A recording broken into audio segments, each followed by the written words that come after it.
Good morning students. In previous video we have discussed about the structure of the atmosphere. In this video we will explain topic weather and climate. Weather and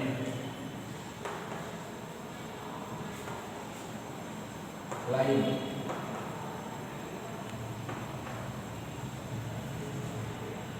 Weather and climate. Today in this video we will discuss what is weather and what is climate.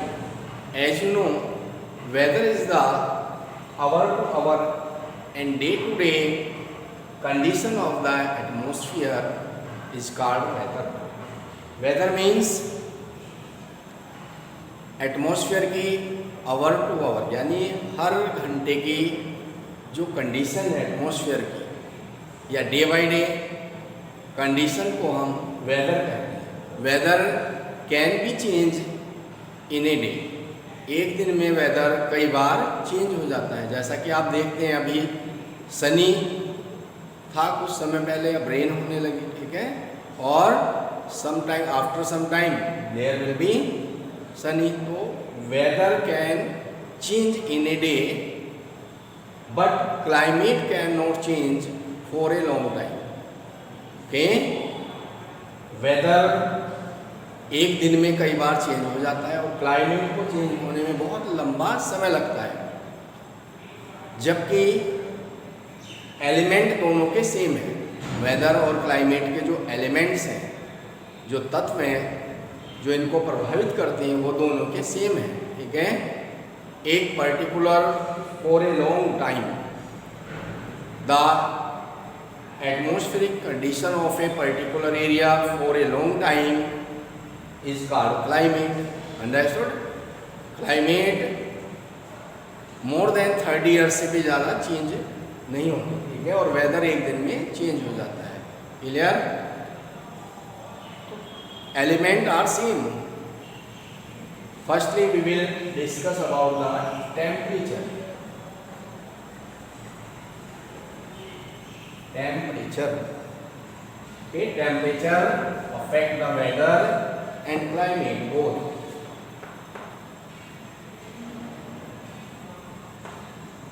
Temperature. Temperature is the hotness and coldness degree of air. Temperature is the degree of hotness and coldness of air.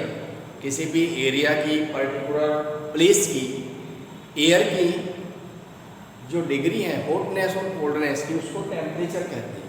जैसा कि आप देखते हैं air अगर warm होगी तो temperature increase हो जाएगा, एयर अगर कोल्ड होगी तो टेम्परेचर डिक्रीज हो जाएगा. जैसा कि आप रूम में देखते हैं, अगर आप किसी रूम में एसी लगाएंगे तो वहाँ का जो एयर है वार्म एयर बाहर हो जाती है और उसके रूम के अंदर कोल्ड एयर फिल हो जाती है, तो उसका टेम्परेचर डिक्रीज हो जाता है. क्लियर. इसी तरह से हमारी अर्थ पर भी टेम्परेचर पूरी अर्थ की हॉटनेस और कोल्डनेस को प्रभावित करता है. अंडरस्टूड.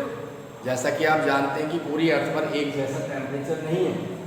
टेम्परेचर डिक्रीज और इंक्रीज होते रहते हैं. आपने देखा है कि विंटर में टेम्परेचर कम हो जाते हैं और समर में इंक्रीज हो जाते हैं, यानी कि बढ़ जाते हैं. Understood.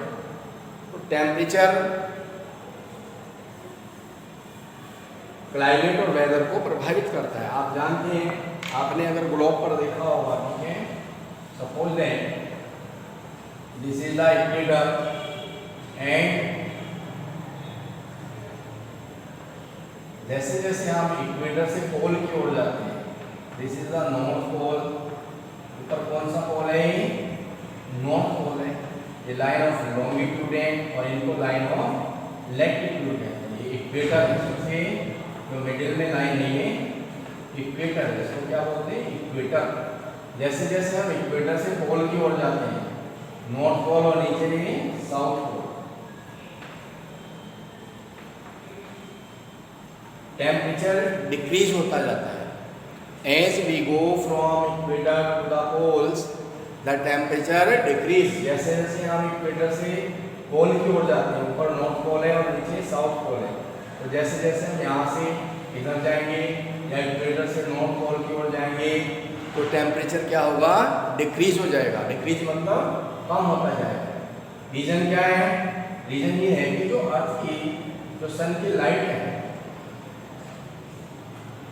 Suppose that this is the sun, जो सन की लाइट है वो चारों डायरेक्शन में जाती है, ठीक है। तो इस पार्ट पर इक्वेटर के आसपास सन की लाइट ज़्यादा पड़ती है, जबकि यहाँ से सन की जो रेज है वो स्लैंटिंग हो जाती है, यानी यहाँ अगर पोल की ओर आप जाएंगे, ठीक है, तो यहाँ पर कम लाइट पड़ती है सन की। अंडरस्टूड। नॉर्थ पोल और साउथ पोल पर यही रीजन है कि ये स्नो से कवर्ड रहते हैं, यहाँ पर हमेशा बर्फ जमी रहती है। अंडरस्टूड। और यहाँ पर 6 मंथ का डेज और 6 मंथ की नाइट भी होती है, ठीक है, due to the revolution of the earth, क्योंकि अर्थ रिवॉल्व करती है सन के चारों ओर।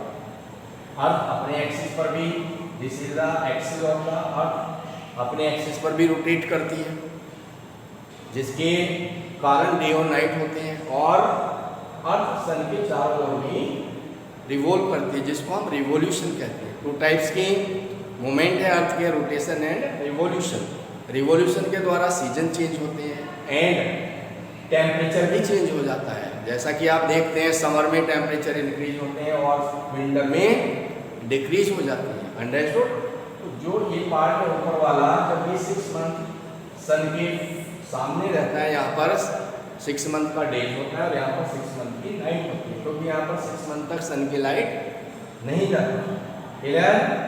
और जब ये पार्ट ऊपर आ जाता है यहाँ पर, तो इस पार्ट पर 6 मंथ डे होता है और ऊपर वाले पार्ट पर नाइट होती है। इसलिए नॉर्थ पोल और साउथ पोल हमेशा आइस से कवर्ड रहते हैं, due to the less insolation of the sun. जो सन से आने वाली एनर्जी है, सोलर एनर्जी, ठीक है, जिसको हम इंसोलेशन कहते हैं, इनकमिंग सोलर एनर्जी। जो इंसोलेशन है, इंसोलेशन अर्थ पर एक जैसा नहीं है, सब जगह एक जैसी लाइट नहीं आती, ठीक है। इस पार्ट पर ज़्यादा आती है, यहाँ पर इक्वेटर के आसपास, और जैसे जैसे हम इक्वेटर से दूर जाते हैं तो सन की लाइट, जो इंसोलेशन है, सन से आने वाली जो एनर्जी है, वो धीरे धीरे डिक्रीज होती जाती है नॉर्थ पोल और साउथ पोल की। अंडरस्टूड। जैसे जैसे लैटिट्यूड चेंज होते हैं, this is the latitude, okay, जब ये चेंज होते हैं तो सन की जो एंगल्स है लाइट का, वो भी चेंज हो जाता है। क्लियर। तो this is the reason on the earth for the insolation. इसी से टेम्परेचर प्रभावित होते हैं। आपने देखा है कि इक्वेटर के आसपास ज़्यादा टेम्परेचर होते हैं, जबकि इक्वेटर से दूर जाने पर टेम्परेचर डिक्रीज हो जाता है। Clear. Now we will explain the air pressure. Air pressure, air pressure, air pressure. Air has weight, air में वेट होता है, ठीक है, you know. As you know air has weight, air pressure, ठीक है, एयर में भी प्रेशर होता है। एयर प्रेशर को हम बैरोमीटर की हेल्प से मेजर कर सकते हैं। एक बैलून में आप एयर फिल करके उसका वेट कर सकते हैं, ठीक है। टायर जो ट्यूब होते हैं उनमें एयर होती है, उसका वेट कर सकते हैं। तो एयर में भी वेट होता है, और जैसे जैसे हम ऊपर जाते हैं अर्थ सरफेस से, ऊपर जाने पर एयर प्रेशर कम होता जाता है। अंडरस्टूड। एयर प्रेशर सी लेवल पर ज़्यादा होता है, और सी लेवल से जैसे जैसे हम हाइट पर जाते हैं ऊपर, एयर प्रेशर डिक्रीज होता जाता है। क्लियर। अगर आप ऊपर अपर लेयर में जाएंगे, एटमॉस्फेयर की 5 लेयर है। In previous video we have discuss troposphere, ठीक है, स्ट्रेटोस्फियर। अगर आप एक्सोस्फियर में जाएंगे तो वहाँ पर एयर प्रेशर बहुत कम होता है। सबसे ज़्यादा कहाँ पर होता है? नीचे ट्रोपोस्फियर में, और सी लेवल पर सबसे ज़्यादा एयर प्रेशर होता है, लेकिन हम इसको फील नहीं करते। क्लियर। हमारे सर के ऊपर एटमॉस्फेयर में बहुत ज़्यादा एयर प्रेशर होता है, एयर का वेट होता है चारों ओर, लेकिन हम उसको फील नहीं कर सकते। जैसे कि एक फिश होती है और वो वाटर के अंदर होती है, उसके ऊपर वाटर भी होता है, लेकिन उसको पता नहीं चलता। लाइक सेम बिल्कुल इसी तरह से हम भी एटमॉस्फेयर में स्विम कर रहे होते हैं, ठीक है। हमारे ऊपर भी एयर का वेट होता है लेकिन हमको फील नहीं होता। अगर ये एयर प्रेशर ना हो तो हम एटमॉस्फेयर में सर्वाइव नहीं कर सकते। अधिक ऊंचाई पर जाने पर एयर प्रेशर डिक्रीज हो जाता है। अगर आप माउंटेन पर जाएंगे, ठीक है, तो ऑक्सीजन की कमी हो जाती है ऊपर जाने पर और एयर प्रेशर भी कम हो जाता है। अगर आप अधिक ऊंचाई पर जाएंगे विदाउट ऑक्सीजन तो आपके ईयर से, नोज से ब्लड आना स्टार्ट हो जाएगा क्योंकि वहाँ पर एयर प्रेशर नहीं होगा। Clear? Next, wind. Wind also affect the weather and climate. Wind क्या है? The movement of air, the movement of air is called wind. Air का जो मूवमेंट है उसको विंड कहते हैं। क्लियर? यानी एयर जब मूव करती है तब उसको हम विंड कहते हैं। एयर के चलने का जो फॉर्मूला है वो हाई प्रेशर से लो प्रेशर की ओर चलती है। High pressure to low pressure area, low pressure area, यानी जो एयर चलती है वो हाई प्रेशर एरिया से लो प्रेशर एरिया की ओर चलती है। क्योंकि जहाँ पर लो प्रेशर एरिया होता है, suppose that this is the high pressure area and this is the low pressure area, तो यहाँ पर क्या होगा, यहाँ की जो यहाँ की विंड होगी वो वार्म होकर ऊपर उठने लगती है क्योंकि यहाँ टेम्परेचर ज़्यादा होता है। क्लियर? यहाँ से विंड वार्म होकर ऊपर उठने लगती है और ये प्लेस जब वैकेंट हो जाता है तो यहाँ से हाई प्रेशर से, क्योंकि यहाँ टेम्परेचर कम होता है, ठीक है, यहाँ टेम्परेचर ज़्यादा होगा, वार्म होगी यहाँ की एयर टेम्परेचर के द्वारा हल्की होकर ऊपर उठने लगेगी एटमॉस्फेयर में, और यहाँ पर टेम्परेचर कम होगा यहाँ पर, तो यहाँ की एयर होगी वो हैवी होगी और यहाँ से एयर इस ओर मूव करना स्टार्ट होगा। तो एयर है वो लो प्रेशर से हाई प्रेशर एरिया से लो प्रेशर एरिया की ओर चलना स्टार्ट कर देती है। क्योंकि अर्थ पर कहीं पर हाई प्रेशर एरिया होते हैं, कहीं पर लो प्रेशर एरिया होते हैं, ठीक है, अलग अलग बेल्ट हैं, तो इसी तरह से एयर उसी डायरेक्शन को मूव करने लगता है। Clear?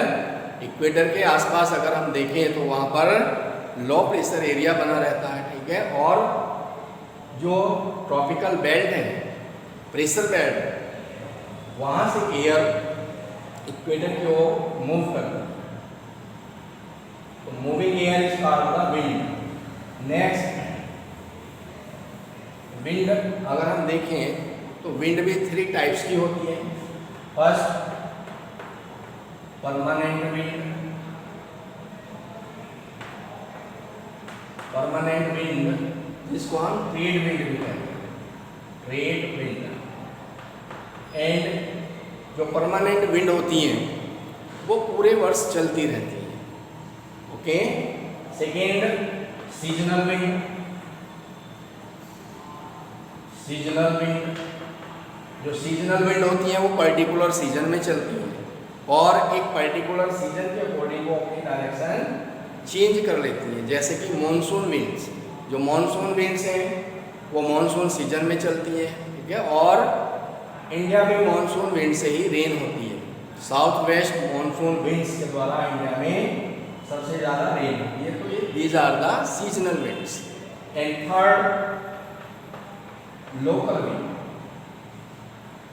Local winds. So there are 3 type of winds: permanent wind, seasonal wind and local wind. Local wind का एग्जाम्पल है, जैसे कि लोकल विंड जो होती है वो पर्टिकुलर किसी लोकल एरिया में चलती है। जैसे कि नॉर्थ वेस्ट में समर में चलने वाली विंड को लू कहते हैं, जो आफ्टरनून चलती है, ठीक है। Hot and dust wind is called loo in the summer in north West India. So these are the type of winds. Okay. Now we will explain the rainfall. There are 3 type of rainfall: cyclonic rainfall, rainfall means, जैसा कि आप जानते हैं ocean का water warm होकर ऊपर vapour के रूप में जाता है एटमॉस्फेयर में, और फिर वो धीरे धीरे ऊपर जब जाता है, ठीक है, वेपर के रूप में कोल्ड होकर वो धीरे धीरे ड्रॉपलेट्स के रूप में फिर नीचे आता है, जिसको हम रेन कहते हैं। और रेन का वाटर फिर रिवर से होता हुआ फिर ओशन में चला जाता है। This is the water cycle. Okay, some water evaporates, some water freeze on the form of ice on the glacier. कुछ वाटर ग्लेशियर के रूप में जम जाता है, कुछ रिवर के द्वारा फिर समुद्र में चला जाता है। This is the water cycle. 3 types की रेनफॉल होती है। साइक्लोनिक रेनफॉल जो साइक्लोन्स के द्वारा होती है, orographic rainfall and convectional rainfall. जो कन्वेक्शनल रेनफॉल होती है वो कन्वेक्शनल करेंट्स के द्वारा होती है। ओके, इक्वेटर के आसपास होने वाली जो रेनफॉल होती है उसको कन्वेक्शनल रेनफॉल कहते हैं। ओरोग्राफिक रेनफॉल जब मान लीजिए जो मानसूनी विंड्स होती है वो किसी माउंटेन से, ये माउंटेन से, ठीक है, इससे जब यहाँ टकराती है, ठीक है, तो इसको ओरोग्राफिक रेनफॉल कहते हैं। Clear? Thank you and have a nice day.